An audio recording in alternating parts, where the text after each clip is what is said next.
Boy, if you guys sang like that all the time, there'd be no reason to even have any Baptists. Just kidding. Last time I made a Baptist joke, I got in big trouble, so.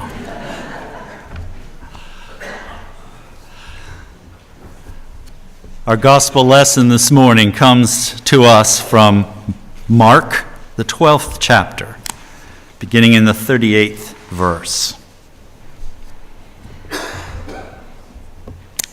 As Jesus taught, he said, "Beware of the scribes who like to walk around in long robes and to be greeted with respect in the marketplaces and to have the best seats in the synagogues and places of honor at banquets. They devour widows' houses and for the sake of appearance say long prayers. They will receive the greater condemnation." Jesus sat down opposite the treasury in the temple and watched the crowd putting money into the treasury. Many rich people put in large sums. A poor widow came and put in 2 small copper coins, which are worth about a penny. And then he called his disciples and he said to them, "Truly I tell you, this poor widow has put in more than all those who are contributing to the treasury. For all of them have contributed out of their abundance, but she, out of her poverty, has put in everything she had, all that she had to live on." May God add a blessing to this reading of the Word.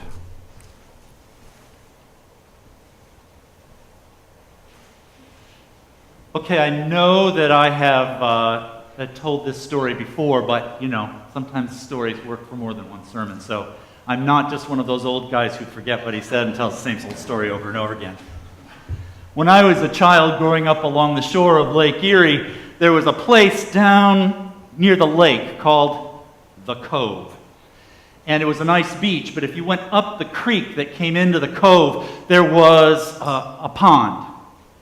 And over the pond was this large old, I don't know what kind of tree, maybe an oak tree, something with big, heavy branches. And hanging down off of one of those branches was a big, heavy rope like this, with a big knot at the bottom.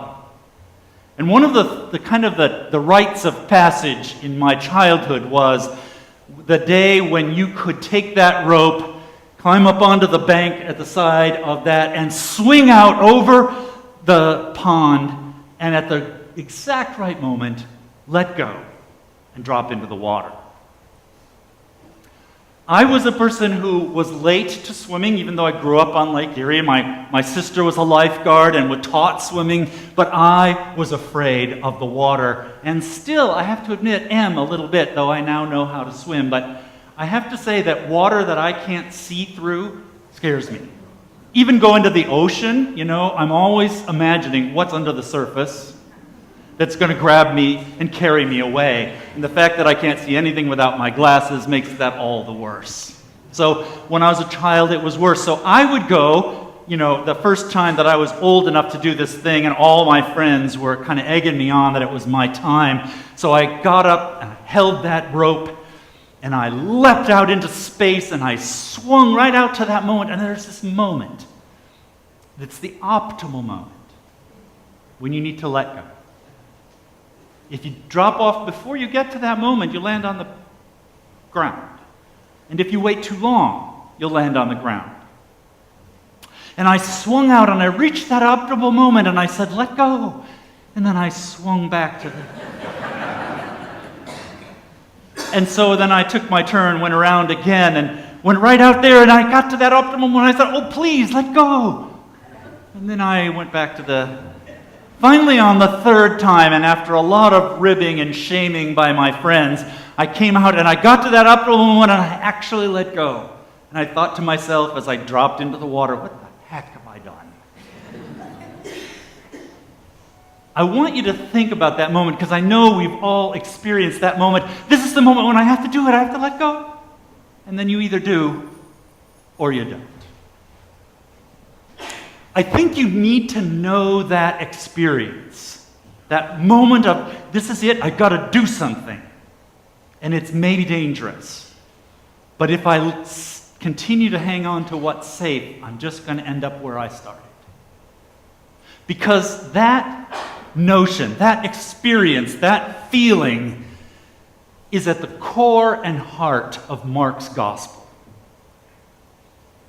There are three really important, I think, and I have to just be honest here, that I share a conviction, that I have a conviction about Mark's gospel that I don't think I share with very many of the scholars of Mark. And that is, I believe that Mark is an eyewitness to the events that he describes in his gospel. And of the four gospel writers, I believe he's the only eyewitness to the events of that time. And there are three really important passages in Mark's gospel as a whole that you need to understand, you need to see and you understand. And the first one comes in the middle of chapter 15, almost to the end of Mark's gospel, and it's in the Garden of Gethsemane. And it's after they've left the house where they were having the Last Supper, and Jesus and his disciples are there. Jesus has prayed. He's asked God for these things to pass over him, but that hasn't happened. And the authorities are coming, the mob is coming to arrest Jesus. And there's this passage in there, after we've heard about the disciples and what they did, which is to run away. Mark inserts this very curious verse in which he says, "There was a certain young man dressed only in a sheet, and they tried to grab hold of him, and he dropped the sheet and ran away naked." There's absolutely no reason for that to be in there. And if you take that out, the story reads perfectly reasonably. It doesn't add anything to the stream of the story. Why does Mark put that in at this critical moment of Mark's gospel? My belief is that that's Mark's signature. That's the way Mark says, this is where I am standing in this story. And it is from this point that you need to understand the story that I'm telling you. And that is, I was that guy who at the moment when he needed to let go of the rope, when he needed to respond to everything that he had seen and heard and understood about who Jesus was in the world, at that moment, he swung back and ran away naked.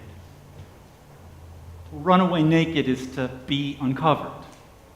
It's to be revealed for who and what you really are. It's not his physical nakedness that's important. It's a nakedness of the spirit that he is experiencing as he runs away. I believe that this is the thing that drives Mark to write his gospel. He writes it in such a way that it requires you as the hearer or the reader to say, what would I do? And to experience Jesus in the world as a moment of choice, a moment of crisis, the moment at which you have to either let go of the rope and drop into the water, which he calls the kingdom of heaven, or you need to not. And the other two important passages to understand what Mark's project is. At the very beginning of Mark's gospel, there's a moment when Jesus has been baptized by John the Baptist.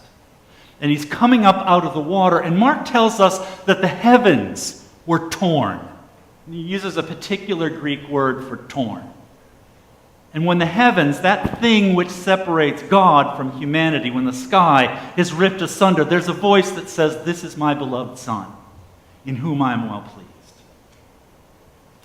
And there's a mirror passage at the end of Mark's gospel, at the crucifixion, in which the temple, the curtain that separates the Holy of Holies from the normal part of the temple where people could go to worship, that curtain is ripped from the top to the bottom.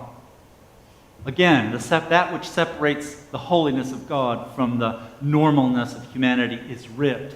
And a Gentile soldier says, "Surely this man was the Son of God."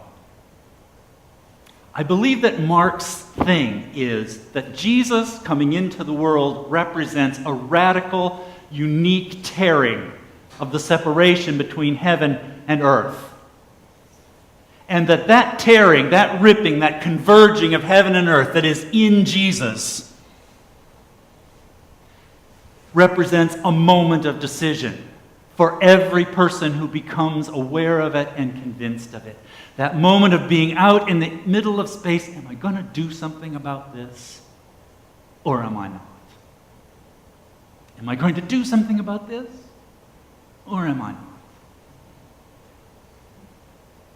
Mark wants you to consider the reality of Christ in the world and to consider what you will do about it. Yet one more thing about Mark generally before I talk about this particular passage, and that is the ending of Mark. There is a story of, kind of an ending which most scholars and I, this time we converge, don't believe that Mark wrote it, in which it's all kind of a happy, cheerful ending. The disciples went out and took the word of God out into the world, and everything was sunshine and roses after that. The real place where Mark ended the gospel was Mary encounters the risen Jesus, who sends her to tell the others, and Mark says, but she was afraid. And they ran off and told no one. I really believe that's where Mark ends his gospel. Because that's the ending that pushes you to ask the question, if they did that in that moment of having seen the risen Christ, what would I do? If they're too afraid to go and share with the world around them what they have encountered, what about me? Which I believe is the whole point of Mark's gospel.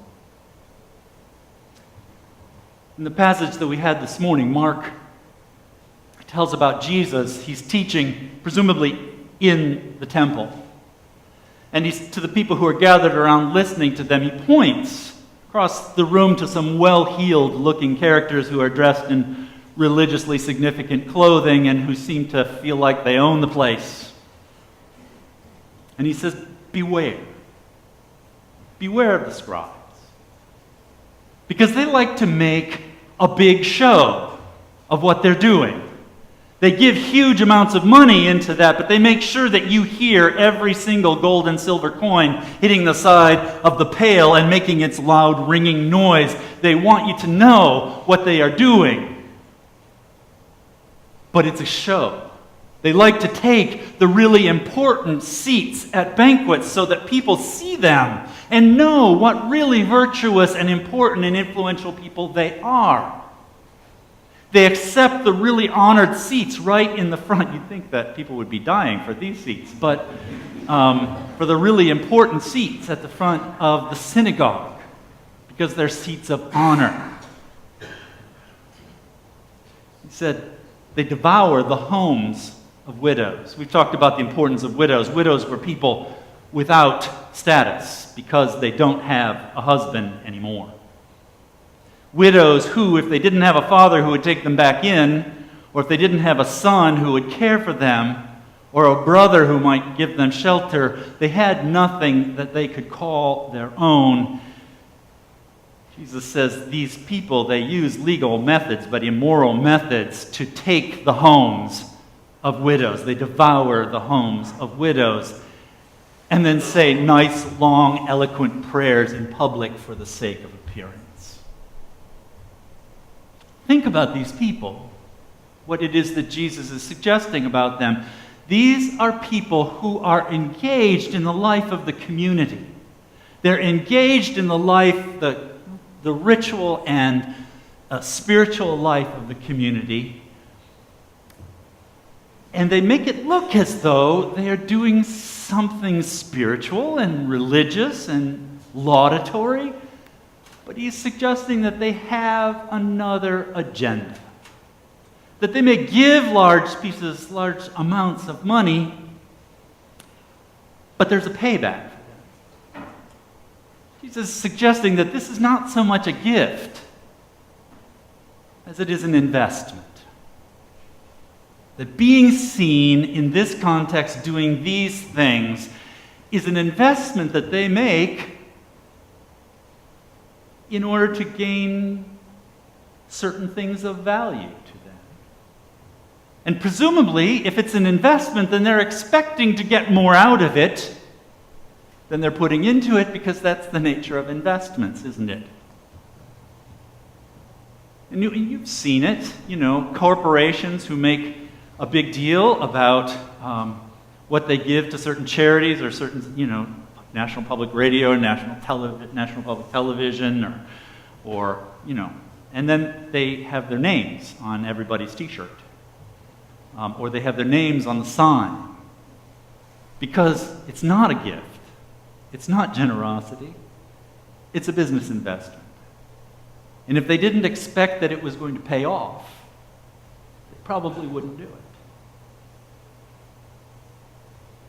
These are the people. Beware of these scribes. Their activity seems to be set apart. It seems to be holy and religious. But in fact, if you look deeper, it's just investment.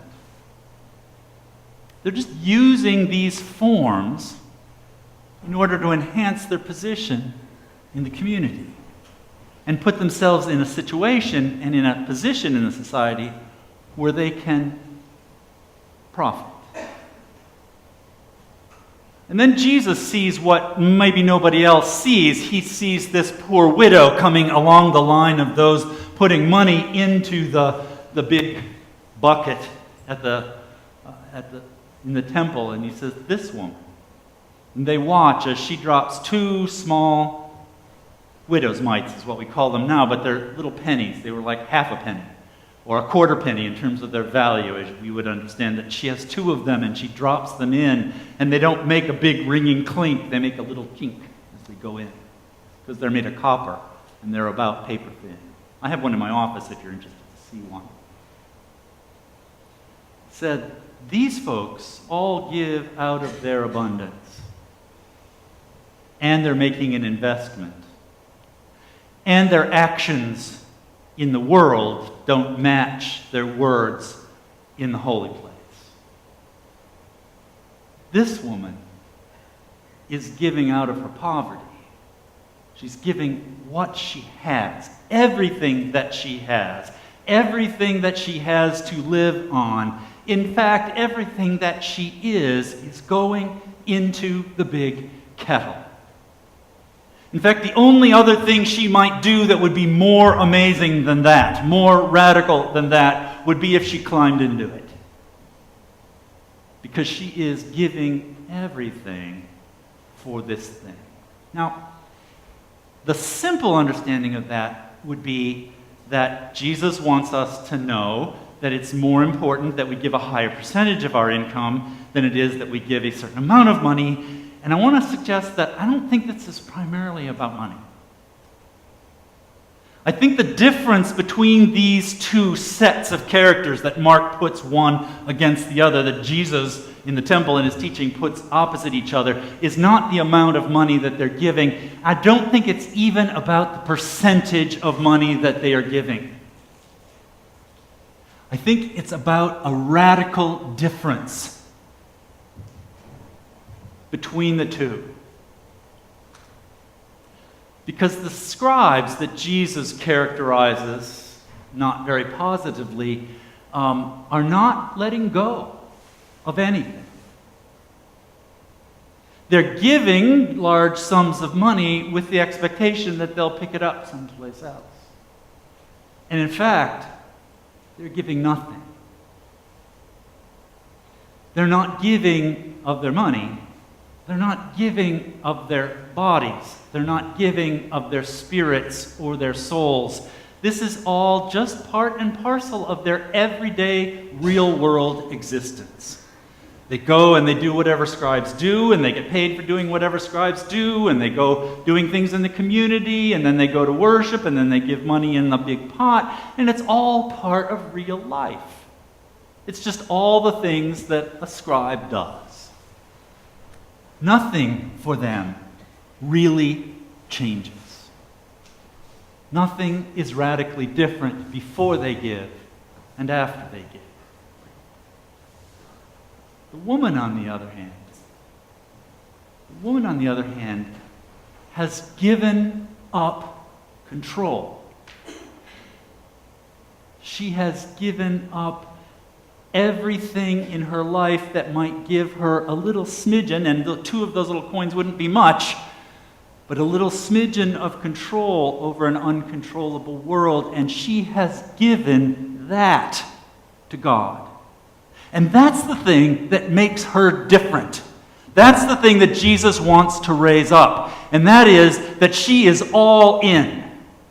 That she has made the decision that in order to be alive in the world, in order to live a fruitful life in the world, even as a poor, disconnected, on the margins of society widow, that she has got to give her everything to God, including her safety and her security and her relationships, everything to God.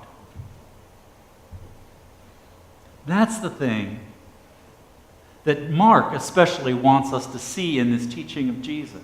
Because Mark's understanding of what Jesus being in the world means is that we are going to decide to let go of that rope when it reaches its apex.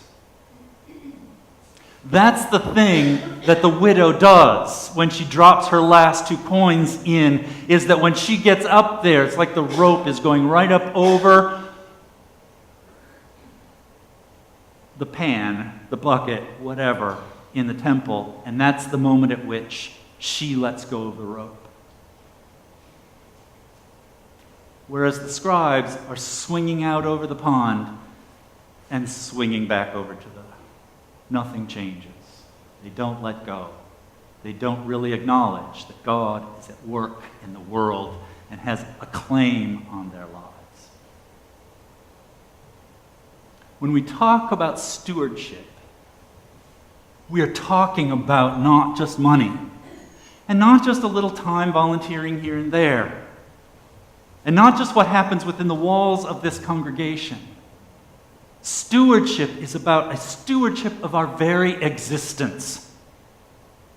The God of the universe, the God of the billions of galaxies, the God of mystery and awe has created you and given you existence. And everything that is related to that existence belongs to God, and we hold it as stewards. It also keeps us feeling safe and secure, these things which God has given us that go along with our existence. The nature of stewardship is, are we willing to relinquish all of it, since all of it belongs to God? Are we willing to relinquish our control, our safety, our security, and trust God? Are we willing and ready to react to the coming of Jesus, not only into the world, but into each of our lives? At the apex of our swing, are we willing to let go? Mark feels like the guy who at that moment didn't. At that moment in the garden when he might have defended Jesus against the bad guys, he ran away naked. Mark wants you not to make that choice. That at the moment of decision, that you will let go of everything and trust yourself to the power, to the love, to the providence of God. And that is what stewardship means. We Presbyterians have some primary documents, some foundational documents, one of which is the Westminster Catechism. And the very first question in that document, which was used for the training of new converts, the first question is, what is the chief end of man? What is the reason for a human being to exist? Which is pretty much the question, isn't it? And the answer is to glorify God and enjoy Him forever, which is such a beautiful way to think about our lives. That every aspect of who we are and what we are and the talents that we have and the things that we own, the relationships that we have, everything that we are is in the service of reflecting the glory of God out into the world where others can experience it and see it. And it seems to me like the second half of that is dependent upon our doing the first. That the only way that we might fully enjoy God forever, whatever that might mean, but it sure sounds great. In order to get to that place, you have to let go of the rope. Thanks be to God.